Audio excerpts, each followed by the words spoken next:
It was the size limit. So yeah, I'm moving down. I haven't moved at all. Moving down to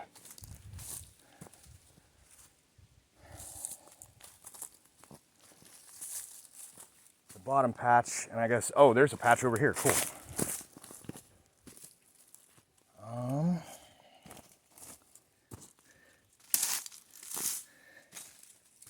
Nice. These are kind of healthy for small. Stalks are falling. Doesn't look like we have any fruit here.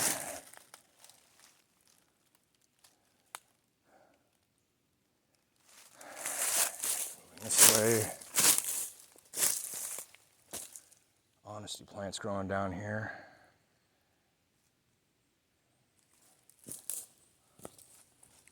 Flora. Poison ivy. And I don't know, I may go take a look over there yet at the wintertime coyote den. See how things are looking, if there's, signs of activity. Poked by a branch. Doing the terraced zigzag down the hill since I'm walking with a camera in one hand and a sharp machete in the other. Well, relatively sharp, but dull blades are even more dangerous if you get cut. Whoa! That's what I mean. Okay, so here we are. These bottom May apples, no, there's signs of blossoms, but I'm not seeing fruit, and any of the ones that had fruit, I think, have died.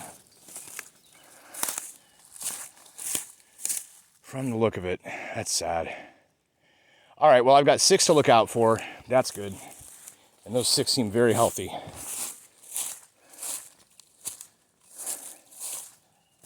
Step onto the county. Take a look at the water levels. And here, I think this is deer or termites or both. Rutting up on these branches. Marking territory or whatever. Oh no, it moves all the way up, so there's something going on there. More beaver busyness. Gosh, those things are just unbelievably huge. You can see how stretched their bark cracks are, how quickly those have grown. What are those?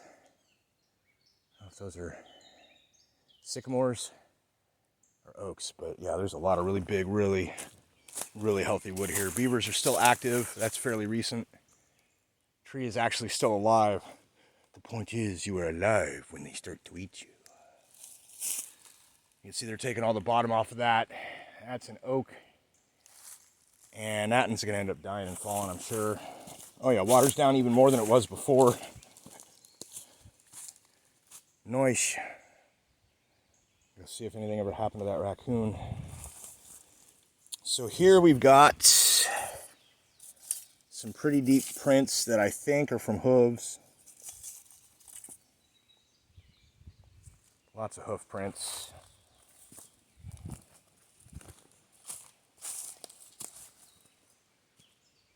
Yeah, the creek's even lower. Cool.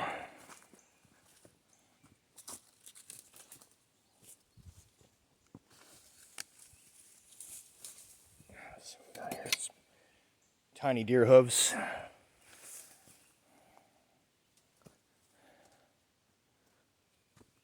Some papery shells, water chestnuts. Is there a freaking chestnut tree here? Is that what this is? Maybe that's what that is, a chestnut tree. That's cool. Maybe I get food off of that. Lots of hoof prints. Water is even lower.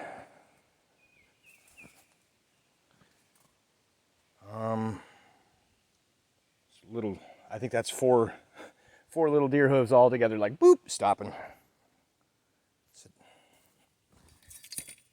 You can see how tiny these little prints are. This baby deer, it's so cute. Down here to the actual water hole. Got the baby deer. Got the worm prints. Not really seeing any predatory critters here, and maybe they drink at a different spot. Maybe all they drink is blood. Bruh.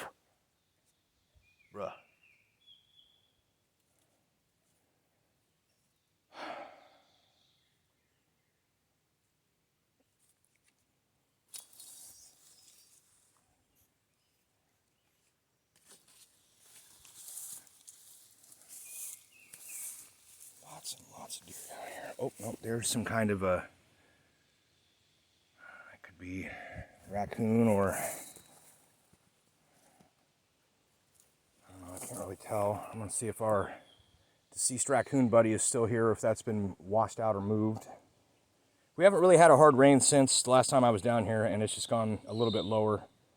Lost a couple more inches of water. So yeah, in case nobody saw on the nature walk from a couple weeks ago, I've dated these bottom ones here to, I believe, Ordovician or Silurian, most likely. Devonian below that.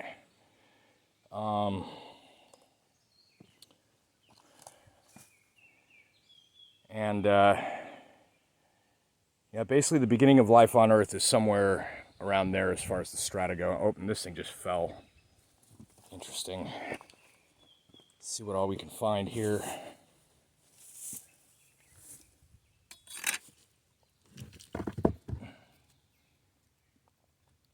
Because some of these things, supposedly, you can crack them open and you will find intact, complete fossils. This is all limestone, I guess.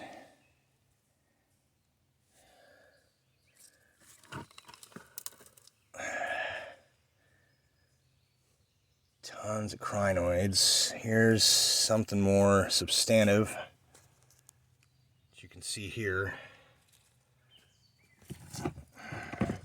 That may have been under something, I don't know. Certainly there's very little that would actually be like bony creatures at this level, from what I understand.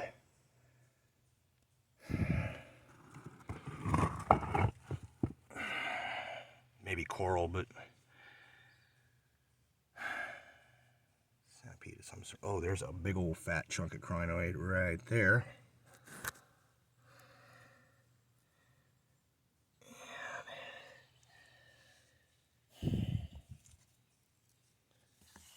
As you can see, there's the whole seabed is just made out of these things. There's a big one. There's a big one. There's something there. We'll move over to the other part with all the circular features as well. There's some here. The higher parts. Oh, like up here.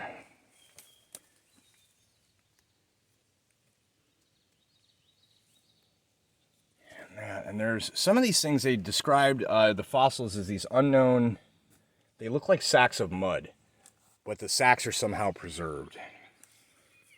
So I don't really know. But that's definitely something calcified in there.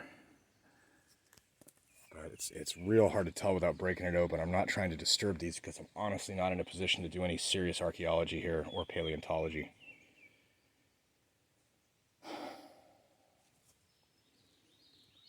But you can see differences in the layers, the manner of deposit on all of these.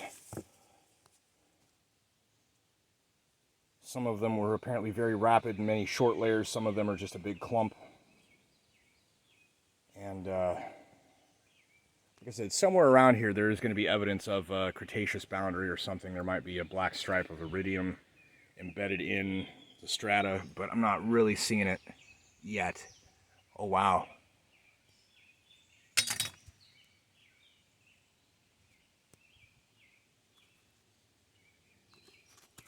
Big old honking spider. It's a leopard or a wolf. It's freaking huge. Okay. More crinoids here. More of this, I don't know, this igneous siltstone or whatever. That might not even be flint. I don't remember what that was called. I don't want to... I took guesses before, and then I did some research, and so now I'm like, okay, let's try not to just throw guesses out if we don't have to.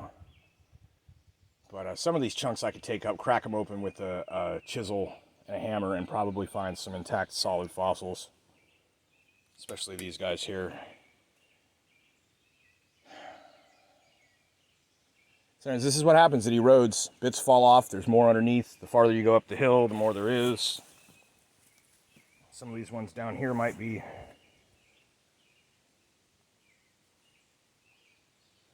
full of fossils too. All right, I do not see raccoon buddy, so I think that's been carried away or something, but we'll get out there and take a look in a second.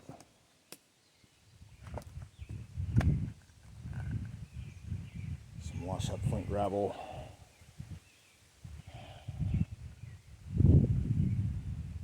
Cracks and nooks, man. But you can see the crinoid deposits there. The whole undersides of these are totally full. My hair back is bothering me, poking on my shoulder.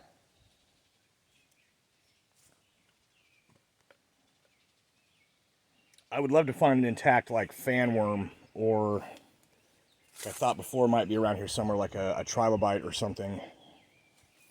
And for all I know, somebody else saw my video and came out here or something. I don't know how many people would really see it, but this is county land, and it's possible some of these rocks have been moved and turned that were not by me.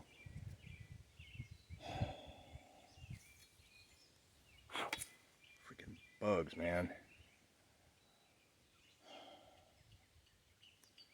See these many and various deposit layers. Bullfrog. Very loud bullfrog. And you can see the top, even the top of this. This is all just the crinoid layer.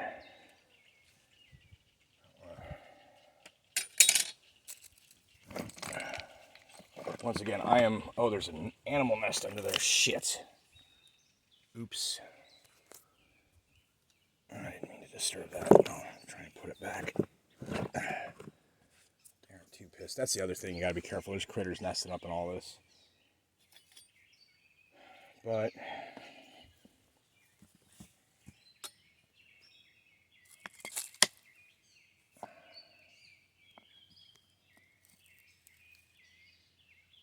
tons and tons in here. Anyways, from what I was... Oh, here, yeah. Let's see if we can get a closer look at this.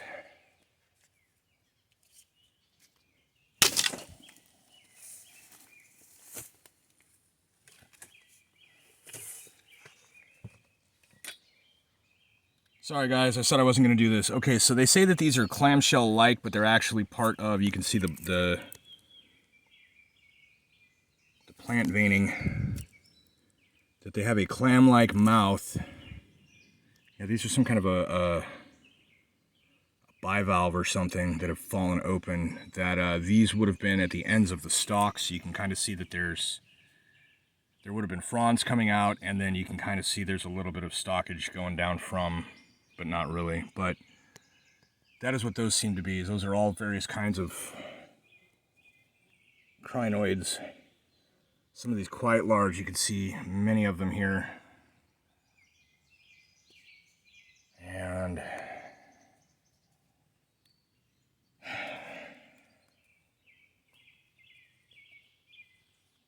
anyways, what I was saying is I looked up on what they know about the Mississippi Valley, specifically the Iowa area, paleontology, ancient life and such, and they just have suppositions mostly. There's not a whole lot of fossil record and evidence that they've got to at a place like this would be perfect, except then you got a bunch of paleontologists being like, hey, can we come down through your land? It's like, I don't know, man.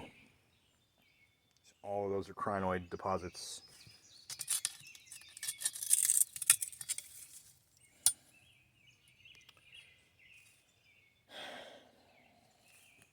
Suppose if they paid me with their grant money that's what the grant money's for, right? Is the ability to do science means paying for access. They wanted to pay my bills and hook me up for using my land to get here. But the other thing is that there's other properties and ways to get here from public land. But then they got to tromp through water every time. All right, this is getting stagnant here because the water is so low. This is still a little slick. I don't fall.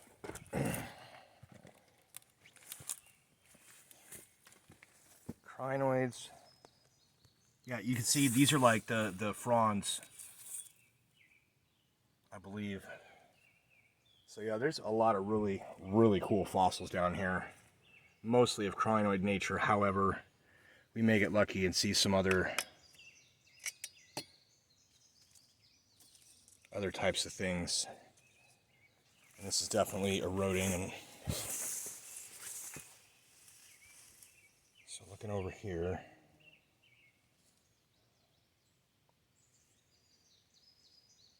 And maybe deer have come through and tried rubbing their antlers on these or something too. I don't know what some of this activity is from. You can see lots of those bivalve looking things.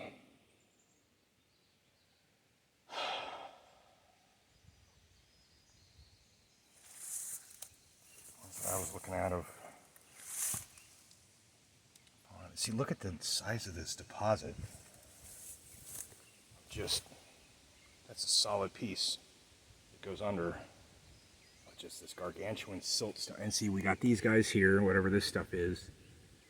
This little deposits up underneath.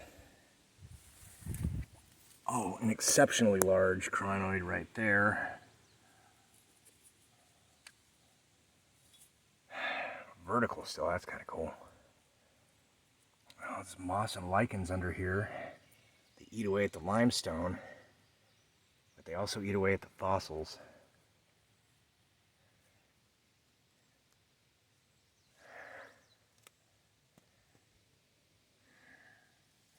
It's all up under. Oh yeah, look at that. Oh yeah. Fantabulous. Amazing deposits. There's something large right there. There's those lichens. I liken it to a type of plant that's an animal. Plant-like animals. Lichen? Yeah. Sorry. Bad jokes.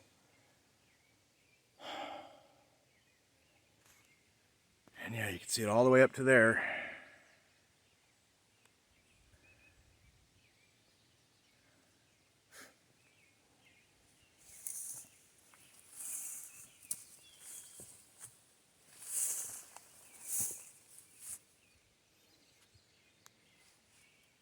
Large chunks of bivalves. Very few of them are actual clams or mussels. That's the funny thing. They're really not. They're more closely related to starfish. All of these. Oh yeah, look at that. And that one you can. That one might actually be a scallop. I don't know. It's got serious striation on the shell. All of these. Just clumped in mud and it solidified, hardened over hundreds of millions of years.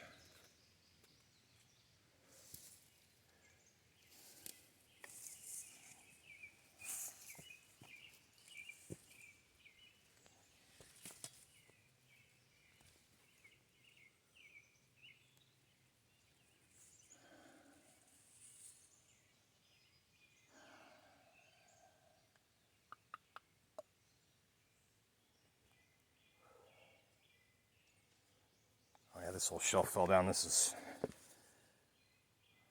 where I was last time.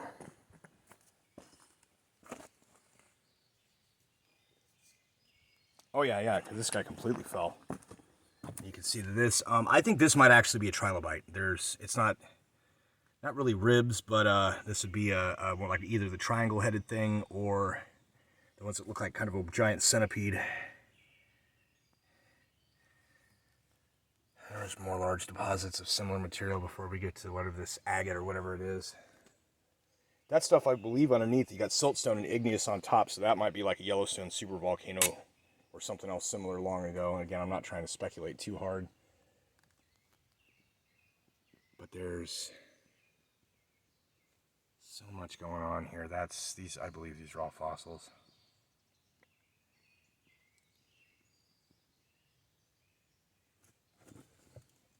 It's newly exposed under here.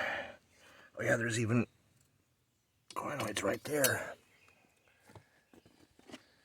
It's types of life that have been around for so ridiculously long, and there's now like 600 types of them alive, but there were millions upon millions of these. All of these little things look like cuts into it. Those are all exposed areas where, can't tell if that's a fossil or a deposit.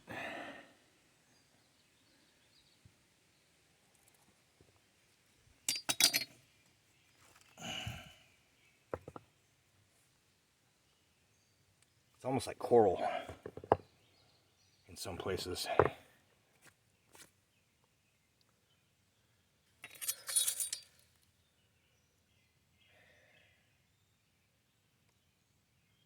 Limestone, I don't know if that's calcite or what that, no, I don't know what it is. I'm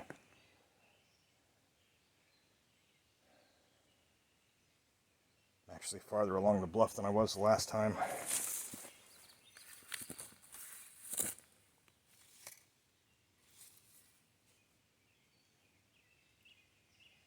Oh yeah, look at that. Huge. Lots of these.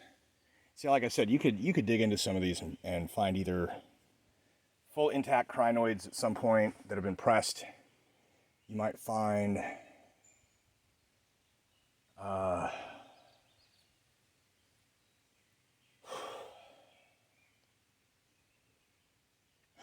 trilobites and other very early life that there's simply no modern relatives of. They are completely extinct. Doubtful we'll find dinosaur bones in these, but like I said, could be some corals.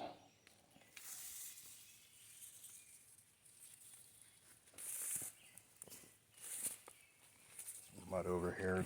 Oh yeah, and there's game trail along here that I'm on now. All the way over.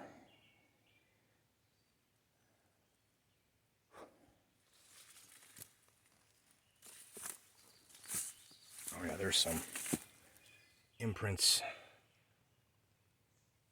Which means that there's some whole ones up underneath somewhere. These bugs are getting pretty ridiculous. I have, maybe it's inside somewhere, I had a fossil that, about a 1-inch diameter ammonite, like a full spiral was visible through a cross section that I had found somewhere, but I don't remember where it was. Maybe been around here, may not have been. Alright, we're getting close to capture limit again, so I'm gonna, I think, wrap this up. All of this, you can see just huge amounts of crinoids and crinoids and crinoids. Some other imprints.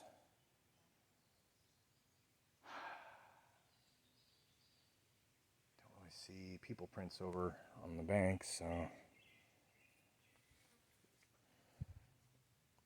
But all of these imprints, this is all fossil imprint here.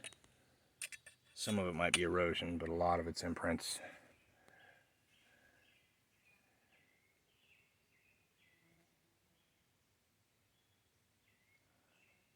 See some kind of, I don't know if that's mold or what the white stuff up there is. It ain't my property, so I don't mess with it. Could just be dying tree roots.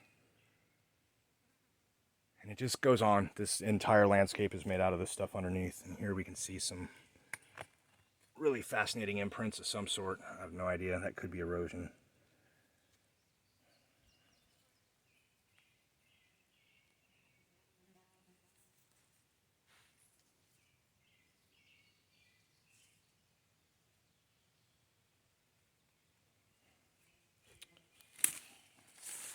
Alright, I'm just going to run this until it stops, and then I'm going to start another one and go take a look at the coyotes area from the winter. Let's see if there's any signs of activity there. Calm down here a bit. This stuff is igneous. That's volcanically created, intermixed.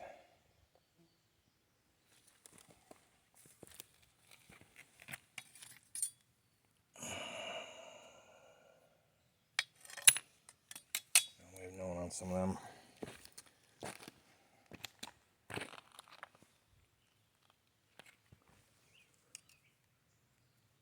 fossil corals or something.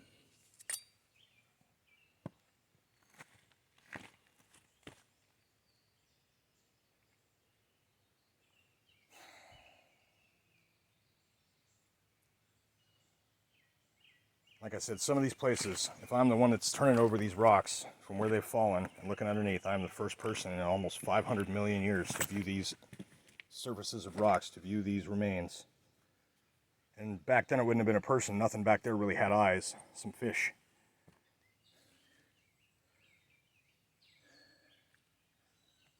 But yeah, like I said, there's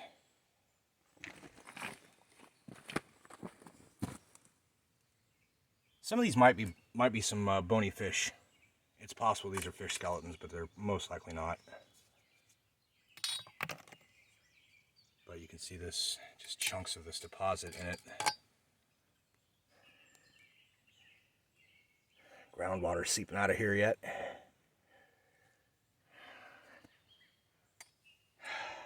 Amazing. Fantastic stuff.